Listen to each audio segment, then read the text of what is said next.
여러분 안녕하십니까? 2024년 3월 24일 오늘이 종료주일이 되겠습니다. 오늘 주시는 말씀 시편 61편 1절로 8절의 말씀으로 함께 은혜를 나누겠습니다. 제가 몇 구절 봉독하겠습니다. 하나님이여 나의 부르짖음을 들으시며 내 기도에 유의하소서. 내 마음이 약해질 때에 땅끝에서부터 주께 부르짖으오니 나보다 높은 바위 위에 나를 인도하소서. 주는 나의 피난처시요 원수를 피하는 견고한 망대이심이니이다. 5절입니다. 주 하나님이여 주께서 나의 소원을 들으시고 주의 이름을 경외하는 자가 얻을 기업을 내게 주셨나이다. 주께서 왕에게 장수하게 하사 그의 나이가 여러 대에 미치게 하시리이다. 마지막 8절이 있습니다. 그리하시면 내가 주의 이름을 영원히 찬양하며 매일 나의 소원을 이행하리이다. 아멘. 예, 봉독한 말씀을 가지고요. 시편 61편에서 만나는 하나님이라는 제목으로 함께 은혜를 나누겠습니다. 자, 먼저 오늘 말씀 전체적으로 한번 우리가 살펴보겠습니다. 시편에는요, 다윗이 왕위에 있는 동안에 가장 큰 국가 변란으로서 고통당했던 것이 아들 압살롬의 난리를 당하여 요단강 건너 마하나임으로 피난 갔던 때의 일인데요. 시편에는 적어도 3번 이상 그때의 기도시가 나오고 있습니다. 첫 번째가 시편 3편의 기도시인데 그때는요 피난처에서 첫날 밤을 보내면서 근심과 불안으로 잠 못 이루는 밤에 지은 시입니다. 그때 난리가 났을 때 많은 사람들이 말하기를 저가 하나님 함께 범죄한 것 때문에 이제 더 이상 하나님은 저 사람을 도울 수가 없다고 하는, 저 사람은 버려진 사람이라고 하는 그런 비아냥과 조소와 그러한 세인들의 평가에 대해서 마음이 괴롭고 절망이 되면서 또 금방이라도 난리의 영모자들이 덮치듯이 쳐들어올 수 있는 그 근심과 위기상에서 그는 이 기도, 시편 3편의 기도를 드렸습니다. 시편 3편에 보게 되면 가장 인상적인 것은 이처럼 모든 사람들이 저가 하나님 앞에 버림을 당하여 이제 하나님은 저를 도울 수 없다고 하는 그러한 평가와 그러한 절망함 속에서도 다윗이 위대한 고백을 합니다. 주는 나의 방패시며 나의 영광이시며 나의 머리를 드시는 분이십니다. 자, 이게 정말 귀한 신앙 고백이고 믿음입니다. 다른 사람들은 다 나에게 손가락질하고 하나님이 버린 사람이라고 하나님이 더 이상 돕지 않는다고 할 때에도 하나님 앞에 믿음을 발동하여 주는 나의 방패시며 나의 영광이시며 나의 머리를 드시는 분, 나의 머리를 드시는 분이란 뜻에는 뭐가 들어있습니까? 나의 모든 불명예스럽고 수치스러운 것들, 그럼에도 불구하고 주님은 나의 다시금 명예를 회복시켜 주시고 다시금 주님께서 세우신 자리로 돌아가게 하시는 분이라는 것으로 고백하는 거 아니겠습니까? 그래서 첫날 이 마하나임의 피난처로 가서 첫날 밤에 이런 기도시를 주님 앞에 드리면서 천만인이 나를 둘러싸도 나는 두려워하지 않겠다. 그러면서 내가 눕고 자고 깨었으니 나를 붙드시는 여호와시리입니다. 그 불안한 공포와 근심, 절망 속에서도 잠을 자는 거예요. 여러분, 근심이 많으면 잠잘 수 없잖아요. 시편 3편에서 이렇게 나라의 반란이 일어났을 때 마하나임으로 도피해서 그 주님께 드린 기도시가 이렇게 나오고 있습니다. 두 번째 시는요, 이처럼 국가 반란이 일어났을 때 마하나임으로 도피해서 드렸던 두 번째 시는요, 제가 지난주 시편 55편에서 말씀을 나눴습니다. 거기 보게 되면 자신에게 반기를 들고 영모에 가담한 사람들이 다른 사람들도 아니에요. 바로 어제까지도 자기에게 아첨하며 가까운 친구요 동료로서 함께 있던 사람들이 그렇게 했거든요. 얼마나 쓰라린 배신감에 떨었겠습니까? 그러나 다윗은 주의 영의 감동 가운데 이처럼 신의를 저버리고 배신하는 자들의 말로가 얼마나 비참한 것인가에 대한 하나님의 선포, 저주의 선포를 그의 성령의 인도를 따라서 하는 걸 볼 수가 있습니다. 그리고 이렇게 말하죠. 너의 짐을 여호와께 맡기라. 그가 너를 붙드시고 의인의 요동함을 영영히 허락지 아니하시리로다. 얼마나 담대한 믿음의 선포입니까? 자, 이것이 이제 두 번째가 그렇고, 세 번째가 오늘의 시편이에요. 오늘의 시편 61편도 그가 압살롬의 난리를 피해서 요단강을 건너 마하나임에서 드린 기도시라는 것을 엿보게 하는 것은 특별히 61편 2절에서 보입니다. 이렇게 2절에 써 있어요.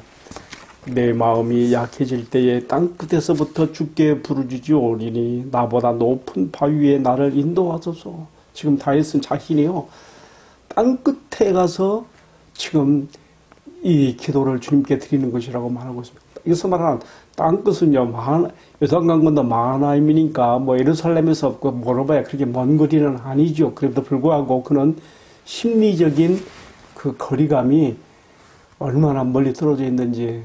그리고 예루살렘은 어떤 곳이에요? 하나님의 성소가 있는, 언약궤의 지성소가 있는, 하나님의 보좌가 있는 곳 아닙니까? 그것보다 떨어져 나갔으니까 얼마나 그 마음이 땅끝에 정말 처해진 것처럼 외로움 가운데 이 기도를 드리는가 생각해 볼 수가 있는 것이죠.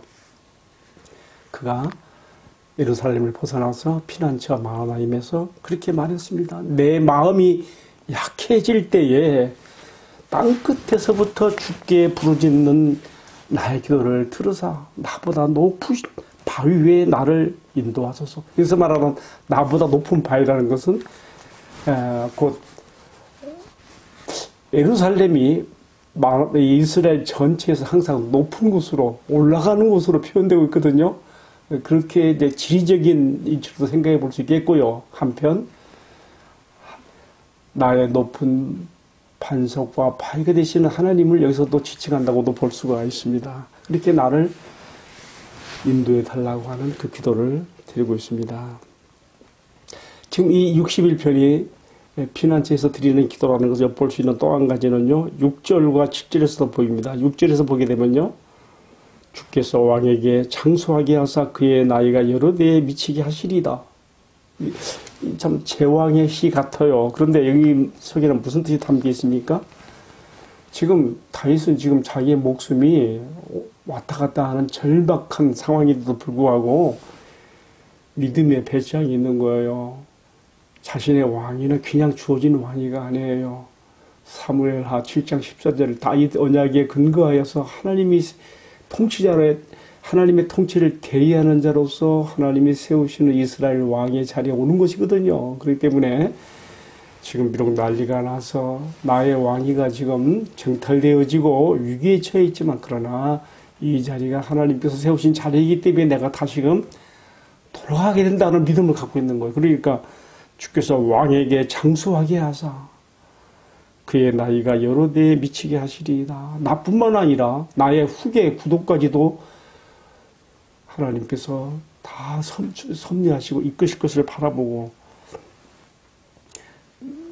나이가 여러 대에 미치게 하시리라는 말은 그가 주님 앞에 수명을 다 누리고 갈 것도 이렇게 말하고 있는 것입니다.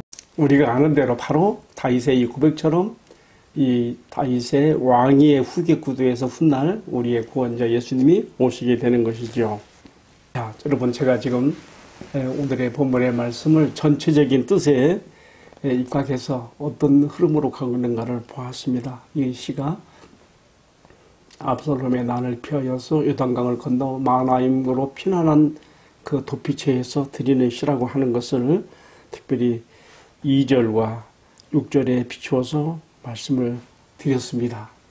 자, 이제 특별히 오늘의 시편에서 무엇을 배울 것인가 한번 생각해 보게 됩니다.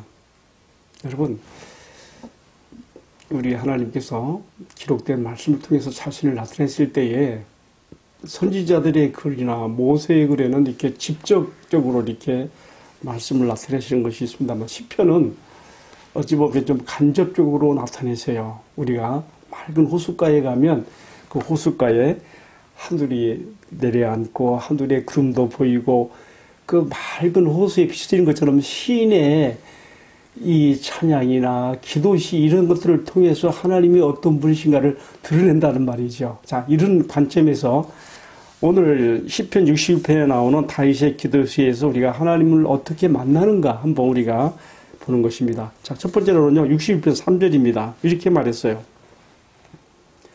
주님은 나의 피난처시요 원수를 피하는 견고한 망대가 되십니다. 대단한 고백이에요. 지금 우리가 이 사무엘하 15, 16장 이하에 나와 있는 당시의 그 압살롬의 반란을 보게 되면요, 이스라엘의 민심이 다 다윗을 등지고 아들 압살롬에게 기울어졌고요. 또 다윗의 밑에 있던 신하나 군장들 가운데서도요, 압살롬 쪽으로 붙어가지고 다윗은 진짜 정말 풍전등화 같은 그런 위기상에 놓여 있었죠. 그런데도 불구하고 여기서 다윗의 기도가 이렇게 나오잖아요. 주는 나의 피난처시요 원수를 피하는 견고한 망대가 되십니다. 정말 하나님께 대한 믿음의 고백대로, 기도대로 어떻게 됐습니까? 도무지 이 전세가 정말 상대가 되지 않는 그런 열세였는데도 불구하고 후에 보면 마하나임 숲을 전투에서 결국은 다윗의 신하들과 군사들이 이 반란군들을 진압하고 이기지 않습니까? 여기서 우리는 자신들에게도 적용해 봐야 되는 것이죠. 나의 현실과 처지가 아무리 어렵고 힘들게 보여도 나의 당면한 현실보다 더 크신 하나님께서 나를 도우시고 함께하시면 내가 능히 어려움을 내가 극복하며 그가 나의 피난처시고 망대가 되시는 것을 우리가 이 말씀에서 기억해야 되는 것입니다. 현실보다 더 크신 하나님을 믿고 의지하고 바라보는 믿음으로 나갈 것입니다. 자, 두 번째로 생각해보는 말씀. 하나님은 어떤 분이신가? 특별히 5절 말씀에서 보게 되면요, 하나님께서는 성도가 특별히 위기상황에서 드리는 그런 기도로서 성원 기도를 들어주시고 또 기업을 얻게 하시는 분으로 가르쳐주고 있습니다. 5절 말씀을 읽어볼게요. 주 하나님이여, 주께서 나의 성원을 들으시고 주의 이름을 경외하는 자가 얻을 기업을 내게 주셨나이다. 무슨 뜻입니까?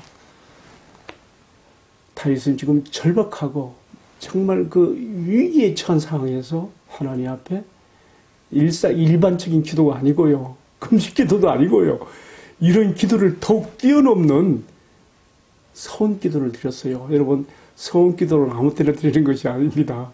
정말 비상시에 드리는 기도지요. 다윗은 자신이 지금 왕위에서 쫓겨나서 이 피난처로 도피했을 때에 하나님 앞에 서원을 하면서 기도하고 하나님께 자기를 왕위로 돌아가게 하시고 기업을 다시금 이어가게 하실 것을 기도했는데, 이것을 통해서 우리가 또 배우는 것이 있죠. 그것은 우리도 다윗처럼 정말 어떤 그 어려운 위상에 졌을 때는요, 일반 기도나 금식 기도를 더욱 넘어서는 성원 기도를 통해서 주님의 도우심을 체험할 수 있다고 하는 것을 여기 이 말씀에서 배우게 되는 것이죠. 자, 마지막으로 한 가지만 더 우리가 생각해 봅시다. 다윗은 하나님을 어떤 분으로 우리에게 고백하고 가르쳐주고 있습니까? 6절 말씀입니다. 주께서 왕에게 장수하게 하사 그의 나이가 여러 대에 미치게 하시리이다. 여러분, 이게 무슨 말입니까? 지금 다윗은요, 이제 정말 곧 반란군들에 의해서 잡혀 죽을 수도 있는 위기 상황입니다. 그러나 그 하나님 앞에 서원 기도를 드리며 또 하나님께서 이미 주신 사무엘하 7장 14절 다윗 언약의 기초에서 하나님께서 나의 방패가 되시고 나의 피난처가 되시고 나의 요새가 되심으로 나를 이 위기에서 건져내시고 다시금 왕위로 복귀하게 할 것을 믿고 의지 바라보는 거예요. 그러니까 아주 이렇게 말하고 있어요. 주께서 왕에게 장수하게 하사. 그러니까 내가 여기서 단명하는 것이 아니라 내가 왕으로서 나의 역할과 사명을 계속 이어가게 하실 것이라는 지금 그 고백을 하고 있고요. 또 그의 나이가 여러 대에 미치게 하시리이다. 아까 설명드렸습니다만은 다윗에게서 이 후기 구도가 끝나는 것이 아니고 계속해서 하나님의 뜻 가운데 다윗의 왕위를 이어갈 하나님의 백성 이스라엘의 왕들이 이어져 나올 것도 이렇게 말하고 있는 것이죠. 자, 하나님께서는 우리의 수명의 길이와 또 하나님께서는 우리가 살아가는 시대를 다 아시고 지키신다는 것을 이 말씀에서 우리가 살펴보게 되는 것입니다. 자, 그래서 다윗은 이렇게 이야기했습니다.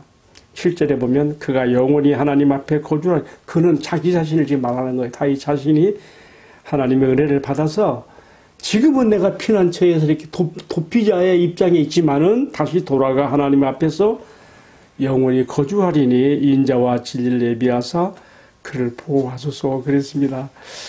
여러분, 우리가 이 말씀에서 배울 것이 있습니다.